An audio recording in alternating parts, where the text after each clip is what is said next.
I'm Justin Warner with Lincoln City Homepage at the Candidates Forum.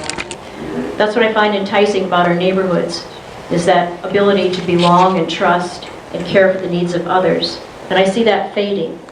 That's why I'm running for City Council. I want to retain that sense of community that's so important. When I see numbers like that, I'm a numbers guy, I just got to ask the question, what are we doing wrong?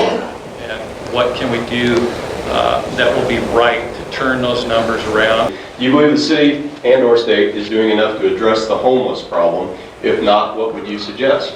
Homelessness is in the forefront of everybody's thinking, and it's not just a question of people that don't have homes, but also people that can't afford homes that are available to us. 14% of the kids in our public schools don't have a defined and confident place to spend the night. That's unacceptable. And we have a vacancy rate in this city of less than 0.5%. So people that work here can't afford or find a place to live here. You know, I'm going to give you a quick statistic. I mean, in Lincoln City, if I'm not mistaken, 1/3 of the housing is occupied by people who live here. 1/3 of the housing are vacation homes, and 1/3 of the houses are in the nightly rental pool. I'm not saying that's good or bad. I'm saying it's a simple fact. If we want to address housing locally, we've got to find a way to make it more profitable for people to build houses that people want to live in. I think that's a first step here. We need to find some incentives to make that possible. We're going to have to provide incentives, period. And incentives to builders and developers is going to be, why should I come there? Because they're just like any other business. It has to make sense for them from a business standpoint. They're in it for a profit. You know, we can't expect people to come here and not have a place to live and raise their families, and right now that's what we're at. I've talked to the people, I know the management over at the Outlet Mall, and they're fighting over there. Almost every business got a sign in the window, help wanted, because they're having a hard time keeping managers and everybody else because they just don't have any place to live, or they're having to drive in an hour away to work here, and it's, you know, during our winter time, that's not a nice thing. I'd like to review our ban on big business and box stores. I think that could be an asset to this city and improve our economy. I care about this community. I care about the affordability of housing. I care about the resources and shelters that we need for the homeless. And I think it's time that we take those needs of the people and prioritize them. I think there's a notion that this town goes dead in the wintertime.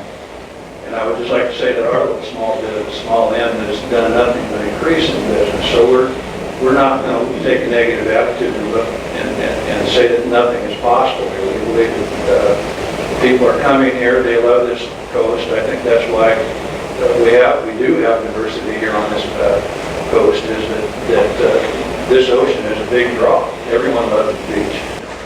I think that the way the city has looked at homelessness, they probably have been doing what they feel has been enough. We can do more, and it's if you think you can do more. I don't think that everybody believes that there can be more to do. I believe that there's more to do. I believe it's 400 and something children in Lincoln City homeless, and 135 of those children are outside. So ask yourself, how well are those test scores going to be? How well are those children going to do? Do you want to do more? I want to do more. So that's how I feel about that. The first thing on my list of ideas for City Council to take on is the homelessness. It is critical here. We have 433 homeless students in North Lincoln County. 135 of those is in Lincoln City schools, and that is not acceptable to me. And so I just want to say that we need to do something about that. Right now the city is working with all the different nonprofits that are working on this issue, which is the first thing to do, and it'll point out where the gaps are where the city can help with that. The next thing, of course, is affordable housing. We all know that. That's critical and crucial here in Lincoln City. We've lost a lot of good workers to other places because they were unable to find housing, such as teachers and people that work for the hospital. In 2014, this is 700,000 acres of poppies. This supports a worldwide heroin market of $60 billion a year. Now, we have in Salem an epidemic and I'm sure you have an epidemic on the coast, a heroin epidemic. We have 950 kids in Salem's 24, Salem Kaiser 24J. We have 950 kids, they guesstimate, that are homeless this morning. And many of us think it is a direct result of the heroin epidemic.